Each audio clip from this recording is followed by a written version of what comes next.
Difference among के इस video में तलाश करेंगे कुछ सवालों के जवाब। और वो सवाल कौन से होंगे? वो सवाल ये होंगे, राजस्थान में बेरोजगारी दर कितनी है? राजस्थान रोजगार देने के लिए क्या काम कर रहा है? राजस्थान में शिक्षा दर कितनी है? और राजस्थान के शहरों और गांवों में शिक्षा दर में क्या अंतर है? इन्हीं सवालों के जवाब इस वीडियो में तलाश करने की पूरी कोशिश होगी। लेकिन सबसे पहले बात शुरू करते हैं राजस्थान की IIT फैक्ट्री कोटा से। कोटा शहर में पूरे भारत से बच्चे पढ़ने आते हैं। हर साल 2 लाख से ज्यादा बच्चे JEE यानी ज्वाइंट एंट्रेंस एग्जाम और मेडिकल प्रवेश परीक्षा नीट की तैयारी के लिए कोटा पहुंचते हैं। और ये भी सच है कि इनमें से कई बच्चे सुसाइड भी कर लेते हैं। इसी साल 2023 में राजस्थान के कोटा शहर में 25 से ज्यादा बच्चे खुदकुशी कर चुके हैं। लेकिन एक सच ये भी है कि हर साल सैकड़ों बच्चे राजस्थान के कोटा में पढ़कर इंजीनियरिंग और मेडिकल प्रवेश परीक्षाओं में दाखिला लेने में सफल होते हैं। अब कोटा शहर से बात इसलिए शुरू की क्योंकि कोटा एक ऐसा शहर है जो हर साल भविष्य के इंजीनियर और डॉक्टर पैदा करता है। और यह शहर उसी राजस्थान में है जिसकी बड़ी आबादी बेसिक शिक्षा से भी दूर है। 1947 में आजादी मिलने के बाद भी आज तक राजस्थान की शिक्षा दर देश की औसत शिक्षा दर से भी कम है। बिहार और आंध्र प्रदेश के बाद राजस्थान में अशिक्षा की दर यानी ऐसे लोग जो पढ़ लिख नहीं सकते वो सबसे ज्यादा हैं। देश में राजस्थान तीसरे नंबर पर है। बिहार में अशिक्षा दर है 32.7%, आंध्र प्रदेश में अशिक्षा की दर है 32% और राजस्थान में अशिक्षा दर है 31.7%, जबकि भारत में औसत है 23.23%। महिला लिटरेसी रेट की बात करें तो राजस्थान इसमें सबसे पीछे है। राजस्थान में महिलाओं की अशिक्षा दर है 44.6% और राजस्थान के गांवों में ही सिर्फ लोग अशिक्षित नहीं बल्कि शहरों में भी शिक्षरता दर में राजस्थान बहुत पीछे है। राजस्थान के शहरों में रहने वाली 17% आबादी अशिक्षित है। और इस अशिक्षा से समस्या क्या है, अब उस पर भी चलते हैं। आप खुद सोचिए कि अशिक्षित राजस्थान में रोजगार कैसे मिलेगा? लोगों तक रोजगार पहुंचेगा कैसे? मुश्किल तो है, लेकिन एक सच ये भी है कि राजस्थान में जो पढ़े लिखे लोग हैं उन तक भी रोजगार नहीं पहुंच पा रहा। कुछ आंकड़ों के जरिए अपनी बात रखते हैं। राजस्थान के शहरों में बेरोजगारी दर है 8.5% यानी 8.5%। और अगर आप देश के दूसरे बड़े राज्यों से राजस्थान की तुलना करेंगे तो ये सबसे खराब है। मसलन राजस्थान के शहरों में बेरोजगारी दर जैसा मैंने बताया 8.5% है। कर्नाटक में बेरोजगारी दर है 4.2%। महाराष्ट्र के शहरों में बेरोजगारी दर है 4.6% और उत्तर प्रदेश में ये है 6.5%।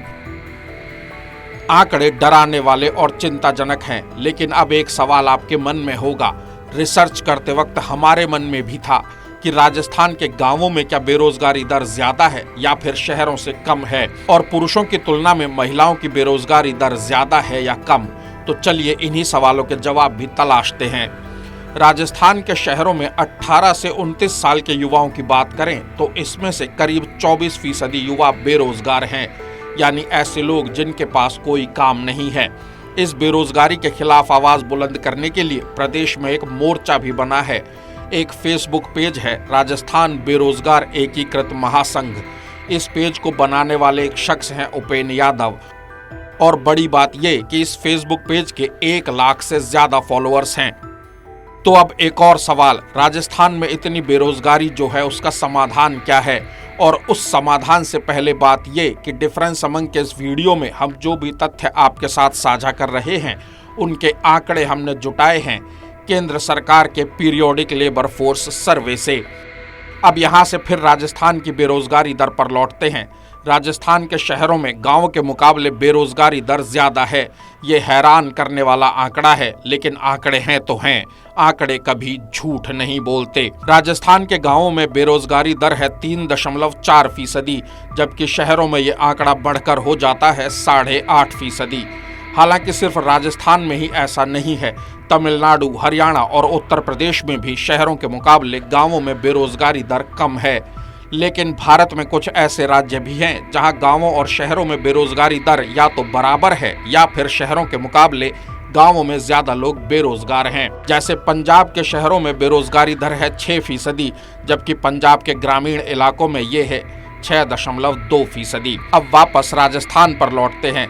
रेगिस्तान और हरियाली के मिले जुले संगम वाले इस प्रदेश में 41% लोग एग्रीकल्चर सेक्टर में काम तलाशते हैं या काम करते हैं, यानी शहरों के मुकाबले लेबर फोर्स गांव में ज्यादा है। अब गांव में बेरोजगारी दर कम होने का एक और कारण है और वो है प्रधानमंत्री रोजगार गारंटी, जिसे मनरेगा के नाम से भी जाना जाता है।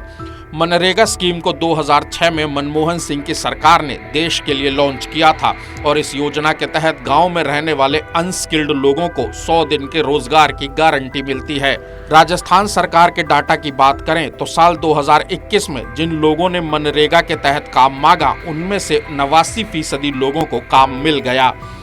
इस पर कुछ और स्टडीज भी हुई हैं और 2020 में हुई ऐसी ही एक स्टडी बताती है कि राजस्थान में मनरेगा में जब से काम मिलना शुरू हुआ है, लोगों का गांव से शहरों की तरफ पलायन भी घट गया है। यानी लोग अपने गांव में ही काम पाकर खुश हैं और वो शहरी चकाचौंध की तरफ नहीं बढ़ना चाहते या कम बढ़ना चाहते हैं।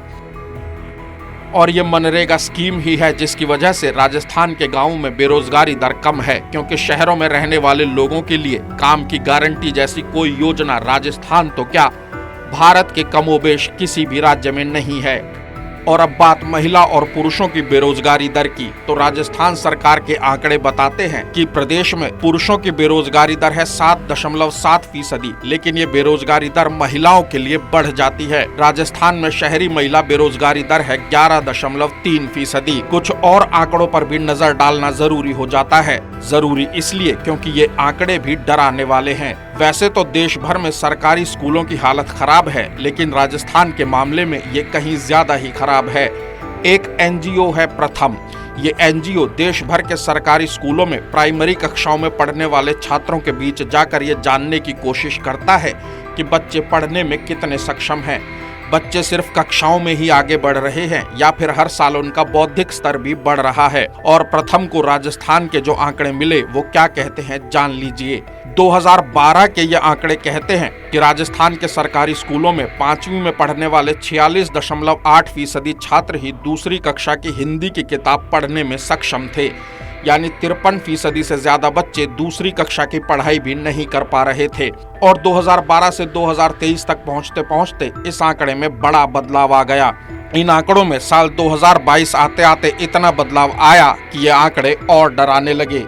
ये आंकड़े अच्छे ना होकर खराब होते गए। 2022 में प्रथम ने फिर एक रिपोर्ट पेश की जिसके मुताबिक राजस्थान के सरकारी स्कूलों में 5वीं में पढ़ने वाले सिर्फ 38.2% छात्र ही दूसरी कक्षा का हिंदी का टेक्स्ट पढ़ पाए। राजस्थान के कुछ और शिक्षा के आंकड़े भी हैं जो भी डराते हैं। राजस्थान में 3.8% लड़के और 3.3% लड़कियां 5वीं तक की पढ़ाई पूरी करने से पहले ही स्कूल छोड़ देते हैं, जबकि 4.4% लड़के और 4.2% लड़कियां 8वीं तक पहुंचते पहुंचते स्कूल छोड़ देते हैं, जबकि 7.8% लड़के और 7.5% लड़कियां 10वीं पास करने से पहले स्कूल से निकल जाते हैं। सरकारों ने भी राजस्थान के सरकारी स्कूलों की दशा और दिशा सुधारने के लिए कुछ ज्यादा काम नहीं किए। 2014 में तत्कालीन सीएम वसुंधरा राजे ने कहा था कि स्कूल चलाने के लिए पैसे की कमी है, इसलिए कई स्कूलों को एक साथ मर्ज कर दिया गया, यानी कई स्कूलों के बच्चे एक ही स्कूल में जाकर एक साथ पढ़ने लगे। राजस्थान एजुकेशन डायरेक्टरेट कहता है कि 2014 से 2018 के बीच 22,000 से ज्यादा सरकारी स्कूल मर्ज किए गए। इस पॉलिसी से नुकसान ये हुआ कि जिन बच्चों के स्कूल पहले घर के करीब थे उन्हें कई किलोमीटर दूर दूसरे स्कूलों में जाने के लिए मजबूर होना पड़ा और इसके चलते हजारों बच्चों से उनका स्कूल छुड़वा दिया गया और स्कूल मर्ज करने से पहले इंफ्रास्ट्रक्चर तक मुहैया नहीं कराया गया, यानी 4 कमरों के स्कूल में ही 40 कमरों के छात्र बैठकर पढ़ने लगे। ये आंकड़े डराने वाले हैं, लेकिन कुछ और आंकड़े भी देख लीजिए। बीजेपी की सरकार में जो नीति बनाई गई उसे मौजूदा सरकार ने बदलने की जहमत नहीं उठाई। नतीजा क्या है वो भी जान लीजिए। 2022 की एक रिपोर्ट के मुताबिक राजस्थान के सरकारी स्कूलों में दूसरी कक्षा के 87% छात्र पहली या नर्सरी कक्षा के छात्रों के साथ बैठकर पढ़ाई कर रहे थे। अब आप अंदाजा लगाइए कि टीचर पहली कक्षा को पढ़ा रहा होगा या दूसरी कक्षा को। अब अशोक गहलोत सरकार के कुछ और सच भी जान लीजिए। राजस्थान में युवाओं की बेरोजगारी दर की बात हम पहले कर चुके हैं। सरकार ने 21 फरवरी 2023 को एक जानकारी दी। इस जानकारी के मुताबिक राजस्थान में 18,40,044 रजिस्टर्ड बेरोजगार हैं, जिनमें से 14,40,916 तो ग्रेजुएट ही हैं। यानी राजस्थान में पढ़ा लिखा होना या अनपढ़ होना एक ही बराबर है। नौकरियां हैं ही नहीं। सरकारी नौकरियां तो खैर पूरे देश में ही नहीं है, लेकिन प्राइवेट जॉब्स भी राजस्थान में उतनी नहीं जितनी होनी चाहिए। एक आंकड़ा है जहां राजस्थान अव्वल है। राजस्थान राज्य में 92 यूनिवर्सिटी है, यानी पढ़ाई कराने वालों की कोई कमी नहीं। लेकिन इन यूनिवर्सिटीज से पढ़ाई करने के बाद भविष्य क्या होगा, इसकी कोई गारंटी भी नहीं। अब राजस्थान की यूनिवर्सिटीज की क्वालिटी क्यों कॉम्प्रोमाइज्ड है, वो भी जान लीजिए। एक रिपोर्ट के मुताबिक राजस्थान के 75% सरकारी कॉलेज इंफ्रास्ट्रक्चर को लेकर यूजीसी की बेसिक गाइडलाइंस भी फॉलो नहीं करते। 2021-22 में राजस्थान के सरकारी कॉलेजों में 12,799 सैंक्शनड पोस्ट थीं, जिनमें से 6,432 पोस्ट खाली थीं। राजस्थान यूनिवर्सिटी के ही आंकड़े देख लीजिए। यहाँ प्रोफेसर के 61 पद हैं, जिनमें से 58 पद खाली हैं। 2018 में राजस्थान में स्किल डेवलपमेंट प्रोग्राम शुरू किया गया, लेकिन इस प्रोग्राम की हकीकत भी जान लीजिए। इस प्रोग्राम के तहत सिर्फ 30% युवाओं को ही प्लेसमेंट मिल सका, यानी 70% यहाँ भी बेरोजगार रह गए। अब राजस्थान की बेरोजगारी का समाधान क्या है? राजस्थान बाजरा और सरसों का सबसे बड़ा प्रोड्यूसर है। यहाँ तिलहन, दालें और सोयाबीन भी खूब उगाया जाता है। यहाँ तक कि राजस्थान दूध का भी बड़ा प्रोड्यूसर है और भारत का 15% दूध राजस्थान से ही आता है। लेकिन समस्या क्या है? समस्या ये है कि यहाँ एग्रो प्रोसेसिंग इंडस्ट्री नहीं है। जिन्हें बढ़ाया जाए तो रोजगार के अवसर भी बढ़ेंगे। वर्ल्ड बैंक की 2019 की एक रिपोर्ट कहती है कि राजस्थान में एग्रीकल्चरल प्रोडक्ट्स और मिनरल्स प्रोसेसिंग इंडस्ट्री में पोटेंशियल बहुत है, लेकिन खराब रोड कनेक्टिविटी की वजह से उद्योगपति यहाँ आने से कतराते हैं। राजस्थान की सरकार सड़कों पर खर्च करने को तैयार ही नहीं, जिससे इंफ्रास्ट्रक्चर बढ़े। इसके बजाय मुफ्त की रेवड़ियों पर ध्यान ज्यादा दिया जा रहा है। 2022 में राजस्थान सरकार ने बिजली सब्सिडी पर 21,020 करोड़ रुपए खर्च किए, जबकि सड़कों और पुलों पर सिर्फ 9,267 करोड़ रुपए का खर्चा आया। तो सरकार यदि चाहे तो अगले 5 साल में राजस्थान का कायाकल्प हो सकता है। बेरोजगारी दर 0 नहीं भी होगी तो इसमें कमी जरूर आएगी, लेकिन इसके लिए अगली सरकार को 0 से शुरू करके मेहनत करनी होगी।